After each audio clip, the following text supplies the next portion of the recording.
eu quero que você entenda que Deus colocou você essa noite, se você está aí até agora, Deus colocou você essa noite sentada para ouvir algo, para falar algo ao seu coração.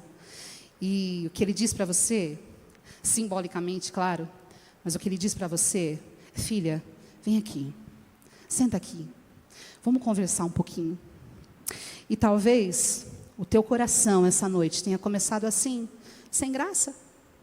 Não que a cor azul é uma cor ruim, mas assim, meio que vazio, meio que sem rumo. Mas eu quero que você entenda que essa noite Deus vai fazer o teu coração ficar assim, florido. Você crê nisso? Porque Ele não só perdoa pecados, Ele não só te traz para o caminho da luz, só que eu digo entre aspas, isso é muito. Ele não só te dá salvação, mas Ele floresce os corações. Talvez você está dizendo aí, ok, eu tenho uma história de vida terrível, eu conheci ao Senhor, mas não existe mais muita coisa para mim a ser vivida.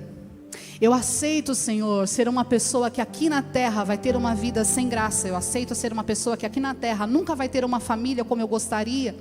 Eu aceito, Senhor, todas as tribulações, todas as tristezas que se pode ter nesse mundo, mas o meu coração vai ter a paz que excede todo entendimento.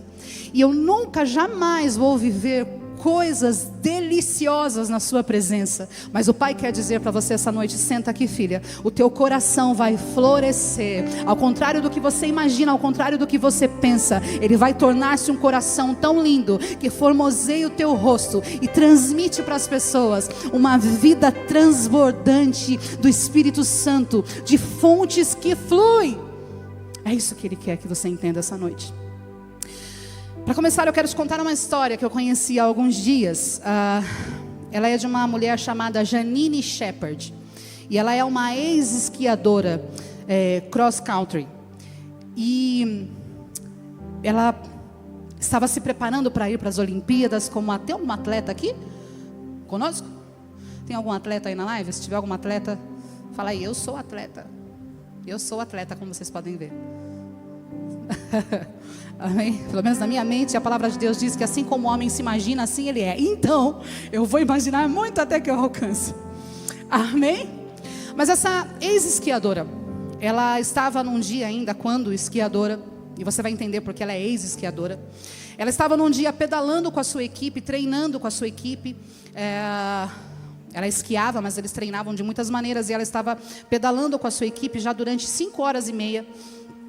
E quando chegou no momento que ela mais gostava daquele percurso, 10 minutos antes de completá-lo, quando ela subiu nas montanhas, quando ela começou a subir as montanhas que ela gostava tanto, sentindo aquele cheiro de eucalipto, aquele sol da tarde batendo no seu rosto, uma vida perfeita.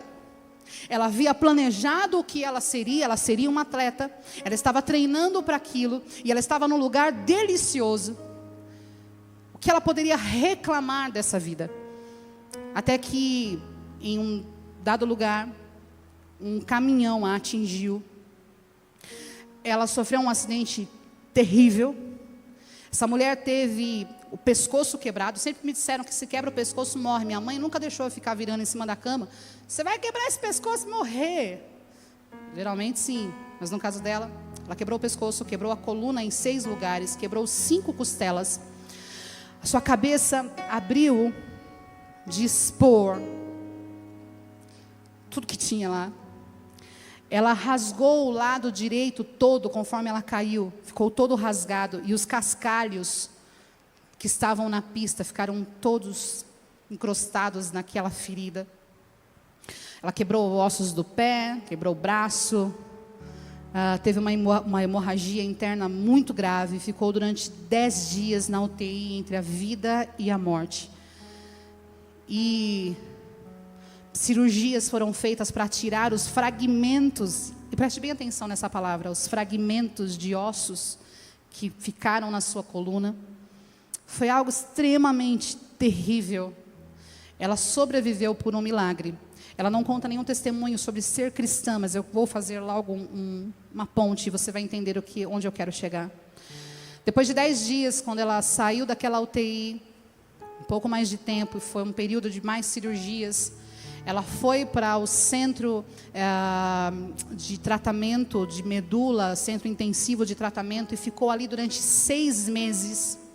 Havia uma dúvida muito grande se ela voltaria a andar, e se ela voltasse a andar, não seria como antes. E a carreira dela como atleta, como vocês podem imaginar, foi interrompida. Aquela mulher, então, ficou durante 6 meses no hospital se tratando. E quando ela foi para sua casa, a enfermeira-chefe disse: olha, você se prepare, porque quando você for para sua casa, você vai cair em depressão. Quando você se vir numa cadeira de rodas, você vai cair em depressão. E foi exatamente o que aconteceu. Quando ela foi para sua casa, uma atleta que não poderia se movimentar, que dependia de pessoas para fazer as coisas, ela começou a cair em depressão. E um dia, enquanto ela estava sentada na sua cadeira, ela viu um avião passando. E mesmo estando naquelas condições, ela disse: é isso, se eu não posso andar, eu vou voar. E ela disse isso para a mãe dela, e ela conta até que a mãe dela disse: ah, sim, claro. Então ela pegou as páginas amarelas, já faz muito tempo, quem tem menos de uma certa idade nem sabe do que eu estou falando, páginas amarelas. Procura no Google, no setor museu, que você vai achar. E ela procurando nas páginas amarelas uma escola que instruía, que formava pilotos, ligou. Nesse tempo ela já estava fazendo as fisioterapias, estava começando a se movimentar, toda engessada. E aí ligou e marcou uma aula. E aí um amigo e a mãe a levaram, e ela foi toda, que se debruçou no balcão, e disse: eu vim para fazer uma aula. E quando os professores viram aquilo, ficaram dizendo: não, vai você, não, vai você, vai você. Até que apareceu um, que com muito custo a colocaram no avião, toda engessada. E ela disse que quando o avião começou a taxiar, ele falou assim: você quer assumir? E ela disse: eu não posso movimentar os meus pés, mas as minhas mãos eu posso. E então ele levantou o voo. E em um momento ele disse assim: assuma, está vendo aquelas montanhas? Assuma aqui o controle, e você vai voar sobre elas. E ela disse que quando ela se deu conta, as montanhas que ele havia apontado, era exatamente a montanha onde ela sofreu aquele acidente, onde começou toda a trajetória de vida nova dela. Onde ela foi destruída, literalmente, fisicamente falando, e também emocionalmente, porque ela não saiu bem daquilo. E quando ela sentiu que ela estava sobrevoando as montanhas da qual ela sofreu o acidente, aquilo causou algo nela grandioso. É lógico que, da maneira como ela estava, seria difícil ela conseguir a habilitação dela para voar. Mas então ela foi para casa inspirada, não mais pela situação e pelo seu moer, pelo aquele acidente que ela havia sofrido, mas ela foi inspirada a querer voar, a querer estar nas alturas. E ela começou a fazer as aulas teóricas, e ela não era uma candidata muito, né? E quando ela chegava e via os jovens todos cheios de vida, mas ela fez essas aulas.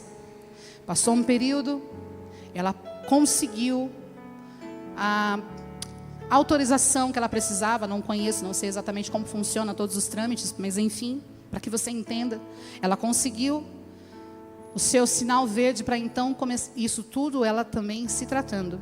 O sinal verde para que ela começasse a voar, a fazer as aulas práticas. Enfim, aquela mulher foi fazendo as suas aulas, conseguiu tirar a sua habilitação para que voasse. E ela foi galgando. Então ela passou a ser uma piloto de avião com 2 turbinas. Depois ela passou a ser piloto de voos comerciais, conseguiu sua habilitação para isso. Conseguiu também em situações de risco, ela também conseguiu a sua aprovação para isso. E quando ela já estava com as suas habilitações, ela começou a ser instrutora. Ela passou a instruir pessoas para que também voassem. E não satisfeita, ela disse: por que não voar de cabeça para baixo? Vou fazer voo acrobático. E também passou a instruir pessoas em voos acrobáticos. E uma frase muito interessante que ela diz, em uma de suas palestras, ela diz assim: a minha maior força nunca veio do meu corpo, A essência de quem eu sou jamais mudou. A chama piloto dentro de mim jamais se extinguiu. Talvez você diga assim, poxa, que maravilha, ótimo, mas eu não quero pensar nem em fazer um voo comercial, em comprar uma passagem, eu não tenho coragem, eu sou daquele tipo que não tem coragem. Eu não estou dizendo para você a respeito disso, eu estou usando essa história para que você entenda onde você deve, não é onde você pode, mas é onde você deve chegar, o lugar que você deve alcançar, porque já foi conquistado para você. Estamos falando dessa mulher aqui, mas eu quero te contar uma história da Bíblia, que eu não vou ler inteira, porque muito provavelmente muitas já conhecem, mas se você não conhece, eu quero te explicar de uma maneira que você compreenda. João 4, 6 em diante, fala a respeito de uma mulher samaritana, ela morava em Samaria. E um dia, quando ela foi tirar água do poço, ela encontrou-se com Jesus. E Jesus vivia sempre acompanhado. Sempre os discípulos estavam com ele. Nós lemos que quando ele queria ficar sozinho, era uma dificuldade. Ele tinha que esperar todo mundo dormir. Mães se identificam? Espera todo mundo dormir. Então ele se retirava e ia orar. Mas durante o dia, Jesus sempre estava acompanhado. E aqui, de forma interessante, ele mandou que os discípulos, gente, eu sei, eu não vou ficar fazendo essa competição, eu sei que eram homens, mas você não precisa mandar 10, 12 homens comprar comida. Até porque vai dar uma confusão quando chega lá, digo, mas o que era para comprar mesmo? Não, ele falou que era isso, não, ele falou que era aquilo, mas ele mandou todo mundo. E ele fez isso porque ele já sabia que ele ia se encontrar com aquela mulher. Ele já sabia que poderia haver julgamento, por ele estar conversando com aquela mulher. Então ela chega e ele pede água. Olha, aqui no versículo 7 diz: nisso veio uma mulher samaritana tirar água. Disse-lhe Jesus: dê-me um pouco de água. Os seus discípulos tinham ido à cidade comprar comida. A mulher samaritana lhe perguntou: como o Senhor, sendo judeu, pede a mim, uma samaritana, água para beber? Pois os judeus não se davam bem com os samaritanos. E Jesus lhe respondeu: se você soubesse o dom de Deus e quem está pedindo, você lhe teria pedido e dele receberia água viva. A mulher disse: o Senhor não tem com o que tirar essa água. Acaso o Senhor é maior do que o nosso pai Jacó, que nos deu esse poço do qual ele mesmo bebeu, bem como seus filhos e seu gado? Jesus respondeu: quem beber desta água terá sede outra vez, mas quem beber da água que eu lhe der nunca mais terá sede. Ao contrário, a água que eu lhe der se tornará nele uma fonte de água a jorrar para a vida eterna. A mulher lhe disse: Senhor, dê-me dessa água para que eu não tenha mais sede, nem precise voltar aqui para tirar água. E no desenrolar da conversa, Jesus diz: chama teu marido. Ela diz: eu não tenho marido. Ele: disseste bem, tiveste 5 e esse com quem estás agora não é o teu marido. Eu não vou entrar no quesito de julgamento, por quê e como, mas aquela mulher muito provavelmente era uma mulher, porque se ela matou 5 maridos, vamos dizer que ela é a viúva negra. Não acho que foi o caso. Mas ela passou por 5 casamentos, por 5 homens. E o que ela estava agora no 6º não era também o seu marido. Não era alguém que tinha assumido ela para dizer: olha, essa é minha esposa. Eu tenho certeza que aquela mulher era profundamente marcada pela vida. Aquela mulher provavelmente tinha uma sensação de abandono muito grande. E talvez essa é a maneira como você está essa noite. Não porque você não tenha marido, não porque você não tenha família, mas talvez como as pastoras que estiveram aqui, existe uma história na tua vida onde alguém que deveria te proteger, alguém que deveria estar com você, simplesmente abandonou você. Como disse a pastora Elisângela, cancelou a família, cancelou os filhos, cancelou a esposa e foi embora. Ou talvez você é uma mulher que nunca disse para ninguém, porque se você disser vai parecer uma tola. Mas você é profundamente machucada quando você está na sua casa cuidando de todas as coisas e ninguém olha para você para dizer: mãe, você está cansada. Poxa, esposa, você parece tão cansada. Deixa eu ajudar você. Porque as pessoas que estão com você imaginam que esta é a tua obrigação e você se sente sozinha numa obrigação que muitas vezes, embora você sorria e diga: toda mulher tem que dar conta de uma família, de uma casa, de trabalhar fora e de cuidar de tudo, mas você no fundo se sente tão sozinha e tão cansada dessa vida. entulhada nas tuas fontes. Você tinha sonho, você tinha uma perspectiva de vida totalmente diferente. E você se encontra então entulhada nas tuas fontes. Acontece que Jesus, quando encontrou com essa mulher, seja lá a história de vida que ela teve, ao momento que ela pediu: dá-me dessa água, eu quero essa água. Você já viu uma fonte de onde sai água e lá ali, naquele local de onde sai aquela água, alguns entulhos, algumas sujeiras, algumas coisas, um cano entupido com folhas. Se a água fluir de um fio muito pequeno, vai levar muito tempo para que aquilo seja levado embora. Mas uma fonte que jorra abundantemente, a princípio vai começar a trazer à tona as coisas que estão ali entulhadas.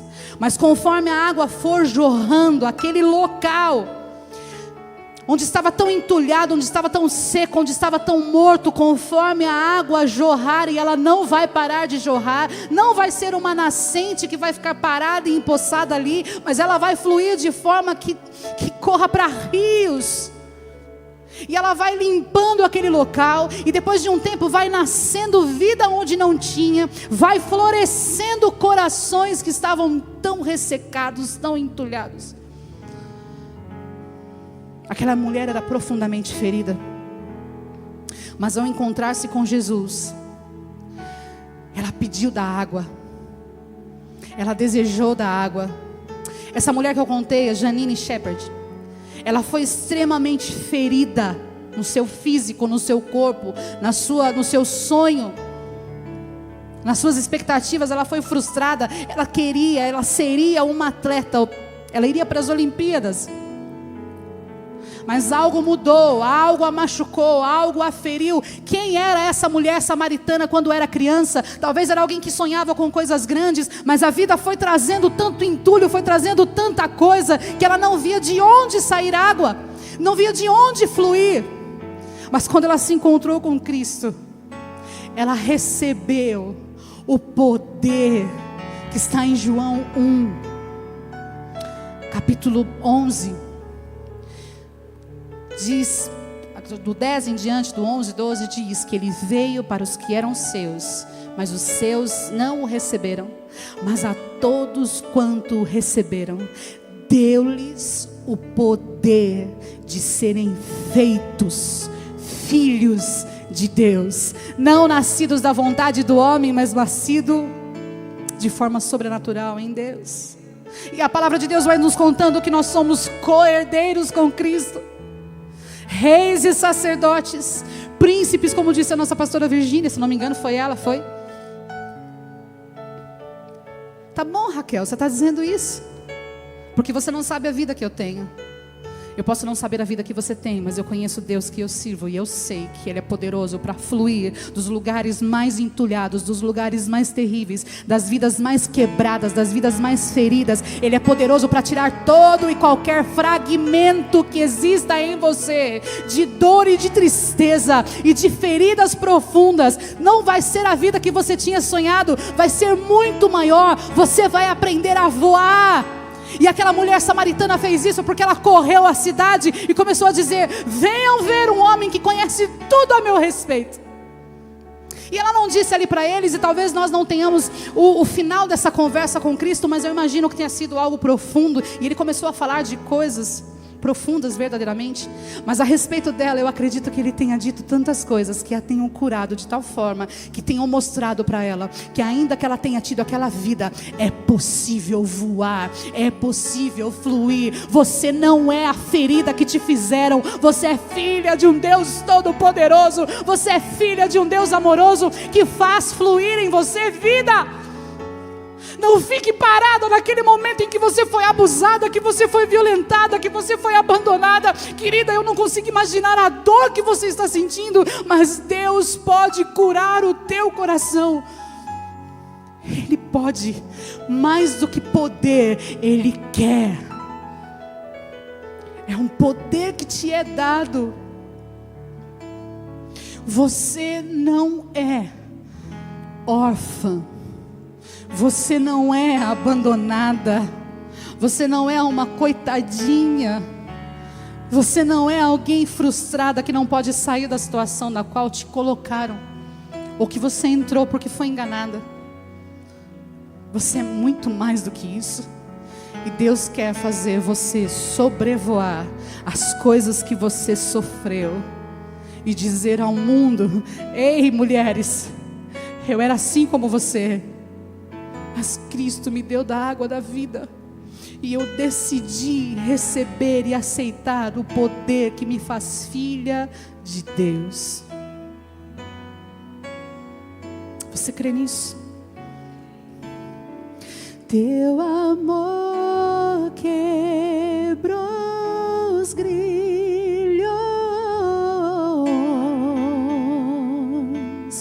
Teu amor me fez viver outra vez.